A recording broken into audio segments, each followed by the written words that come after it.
Assalamualaikum dan salam sejahtera murid-murid. Kita sambung lagi dengan tajuk pembiakan manusia. Kita sudah pun belajar tentang pembiakan seks dan pembiakan aseks. Pada pembiakan tumbuhan pula dia ada pembiakan vegetatif, itu bahagian pembiakan aseks. So, sambung lagi pembiakan manusia.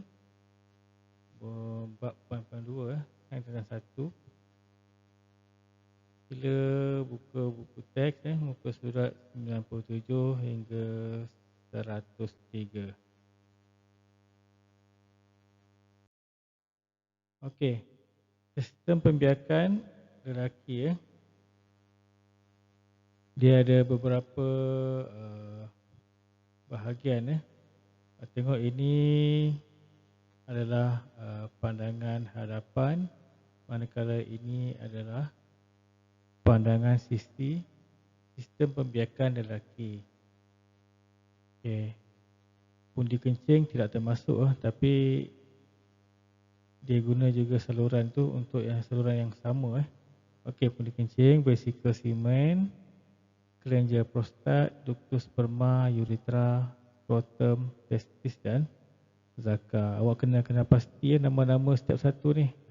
Kadang-kadang kena labelkan dalam peperiksaan. Kemudian kita lihat juga pula sistem pembiakan perempuan. Faraj, cervix, uterus, ovari dan tube fallopian. So ini adalah dia punya pandangan hadapan, manakala ini adalah pandangan sisi. Okey, struktur pembiakan lelaki. Mari kita bincangkan dia punya struktur dan juga fungsi dia. Okey, yang ni dia tak masukkan pundi kencing Okey, yang pertama adalah vesikel semen. Yang ini ada kiri dan kanan. Dia merembeskan bendala sebagai nutrien untuk sperma. Sperma datang daripada mana? Nanti kita akan belajar.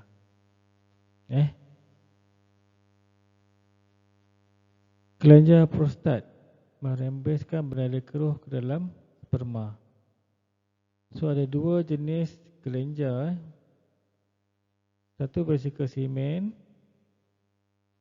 bagi bendala sebagai nutrien untuk sperma. Satu lagi bendala keruh ke dalam sperma. Kemudian ductus sperma. Ductus sperma ada dua. Daripada testis ni, ini adalah testis pembekas sperma ni. Dia ada dua saluran untuk sampai ke sini, kiri dan kanan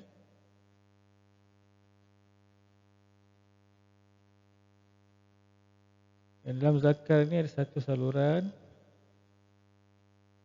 iaitu uretra. Laluan bagi urin. Urin ni air kencing Laluan bagi urin dan sperma untuk dibawa keluar dari badan. Maknanya air kencing pun kat situ, sperma pun keluar kat situ. So ada lagi 3 zakar. Zakar ni membawa sperma ke dalam faras masa persetubuhan.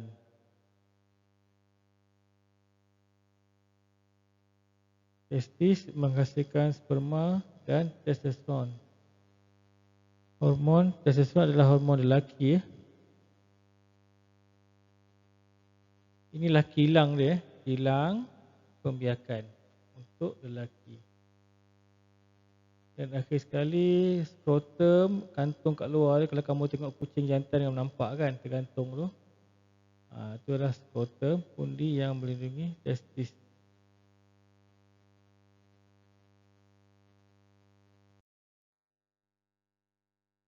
Okey, sistem pembiakan perempuan, struktur dan fungsi Yang pertama adalah tube fallopian atau oviductus. Tube berotot di mana persenyamaan berlaku ni tube ni. Nanti sperma akan masuk sini.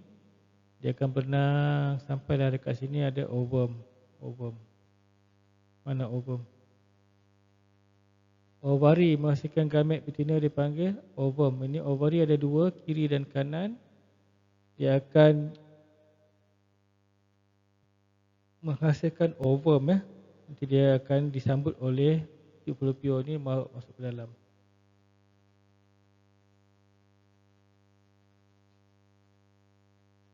Okey. Seterusnya adalah uterus di sini. Tempat di mana fetus membesar dekat baby yang fetus yang akan jadi baby dia akan tinggal di sini ya. Dia akan tinggal dalam ni sampai selama 9 bulan. Cervix membesar sewaktu kelahiran bayi. Ini adalah dipanggil pintu rahim ataupun cervix. Pintu dia Dan akhir sekali bawah ini adalah faras, tempat di mana sperma dipindahkan semasa persetubuhan. Okey, faham Okey, perubahan pada seorang lelaki semasa akhir balik. Kalau awak tengok orang lelaki, budak kecil semasa dia sekolah rendah, bagaimana keadaannya? Bila dia sudah dewasa ataupun remaja berumur 15 tahun lebih kurang, apakah perbezaan dia? Atau kita panggil akhir balik, kalau bahasa Melayu orang panggil apa? Sudah cukup umur, sudah boleh kahwin Akhir balik adalah keadaan di mana sistem pembiakannya sudah matang So, dia ada penghasilan sperma dah keluarkan sperma dia punya testis dah keluarkan sperma. Sebab itu kadang-kadang kalau budak lelaki dia tidur, dia mimpi basah. Kemudian pertumbuhan bulu pada muka, janggut dan misai. Muka ada misai, ada janggut, ada bulu ketiak dan bulu ari-ari. Suaranya lebih garau ataupun lebih dalam. Suara lebih dalam. Suaranya bertukar menjadi garau sebab kotak suara atau peti suara dia telah menjadi semakin besar. Perkembangan tulang dan otot dia lebih pejal berbanding perempuan Orang kata apa? Menjadi semakin sadar. Okay. Mental dia tertarik pada perempuan. Dulu masa kecil dia selalu gaduh dengan perempuan, tak suka. Bila dewasa ataupun sudah besar sekolah menengah, dia mula suka pada perempuan. Kemudian pertambahan tinggi dengan cepat. Biasanya budak lelaki kalau dia sudah akhir balik, dia akan cepat tinggi. Mula-mula budak perempuan dia gelak aja Budak lelaki sekolah rendah dia pendek, dia orang besar. Kemudian bila sekolah menengah, budak lelaki dia menjadi cepat tinggi. Akhirnya lebih tinggi daripada budak perempuan yang ketawakan dia tu. Okey, pertumbuhan bulu pada kemaluan dan juga ketiak. Okay. Ini adalah perubahan pada lelaki semasa akhir balik. Perempuan pula kalau akhir balik, apakah perubahan dia? Yang pertama, mula menghasilkan sel telur dan kitaran haid. Sebab apa dia ada kitaran haid? Sebab apabila ovari dia menghasilkan ovum, lepas tu untuk membuang telur yang tidak digunakan itu berlakulah kitaran haid. Okey, pembendapan lemak pada peha dan pinggul. Perempuan dia, punggung dia menjadi semakin besar daripada peha dan juga pinggul dia sebab diisi dengan lemak. So daging perempuan dia lebih banyak lemak berbanding daging lelaki. Suara menjadi lebih feminin atau menjadi lebih merdu. Pada dia suara merdu lah So perempuan suara dia feminin, sedap dia dengar kan. Okey, kemudian pelvis menjadi lebar dan bulat. Pelvis ni lah tulang ni. Kiri kanan ni ada dua pelvis menjadi lebar dan bulat.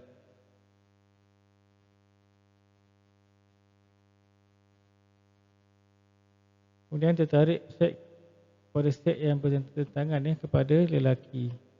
Dulu bergaduh dengan lelaki, sekarang dia sudah suka dengan lelaki. Organ pembiakan membesar, pertumbuhan bulu pada kemaluan dan ketiak. Ada bulu juga masih tidak dijangka. Okey, faham Yang bulat-bulat ni lah perubahan dia banyak di kawasan bulat-bulat ni. Okey, mari kita kenali gamet jantan ataupun kepada manusia dipanggil sperma. Dia ada 3 bahagian, kepala, bahagian tengah dan juga bahagian ekor. Nukleus berada dalam kepala. Nukleus ni mengandungi set DNA, ciri-ciri ayah dia dibawa dalam ni. Sel paling kecil dalam badan manusia adalah sperma. Sel yang paling kecil adalah sperma. Bentuknya seperti berudu kalau kita tengok bawah mikroskop sebab ada kepala, ada ekor Nukleus yang terdapat di keluar sperma mengandungi bahan genetik dan akhir sekali ekor membolehkan sperma berenang. Ekor ni yang dia buat berenang Dia berenang pergi mana? Dia berenang nak berjumpa dengan ovum. Okey, struktur ovum ataupun sel atau gamet betina. Dia sama macam sel-sel biasa, cuma dia ada juga sama Ada nukleus di tengah-tengah, ada sitoplasma di sekeliling nukleus. Kemudian ada membran sel. Dan di luarnya adalah lapisan jeli untuk memudahkan atau melicinkan. Okey. Ovum adalah sel yang paling besar dalam tubuh manusia. Boleh nampak dengan mata kasar. Sebab tu kita boleh kutip dia untuk untuk mendapatkan anak secara tabung uji. Kalau awak nak tahu, ovum paling besar tu yang kita makan selalu tu telur ayam tu Yang tengah-tengah kuning tu adalah nukleus. Yang putih tu sitoplasma dia, kemudian ada membran sel, kemudian dia ada cengkerang Berbentuk spira dengan saiz 0.1 mm. Nukleus mengandungi bahan genetik sama juga. Tapi ovum dia tidak boleh bergerak dengan sendiri. Dia akan tunggu setempat saja Dia akan tunggu setempat, tunggu sperma datang yang berjuta-juta tu datang untuk persenyawaan. Okey. Satu sperma, satu ovum. Yang ada dua-dua ni, cantum ini adalah persamaan sperma dan ovum. Yang lain ini adalah 5 perbezaan antara ovum dan sperma. Okey, ovum dihasilkan oleh ovari, berbentuk spira. Sel paling besar dalam badan, tidak boleh bergerak sendiri dan dihasilkan sekali dalam 28 hari. Sebab itulah perempuan dia ada kitar haid, sebab untuk menghasilkan ovum. Sperma pula dihasilkan oleh testis, berbentuk ekor yang panjang. Sel paling kecil dalam badan, boleh berenang, itu dia bergerak Berjuta-juta dihasilkan pada masa yang sama. Masa persetubuhan, sel sperma akan dihasilkan berjuta-juta Dan apakah persamaan antara sperma dan ovum? Kedua-duanya adalah sel pembiakan atau gamet, gamet jantan dan gamet betina. Keduanya adalah gamet. Persamaan yang kedua, mereka bergabung untuk membentuk zygote yang berkembang menjadi individu. Apabila sperma bercantum dengan ovum, dia akan menghasilkan zygote. Itu adalah apa dia kata? Definisi bagi persenyawaan. Proses sperma bercantum dengan ovum untuk menghasilkan zygote. Okey, faham Okey, kalau faham, sekian saja untuk pelajaran kita hari ini. Semoga membawa manfaat kepada anda semua. Sekian, terima kasih. Assalamualaikum warahmatullahi wabarakatuh dan selamat sejahtera.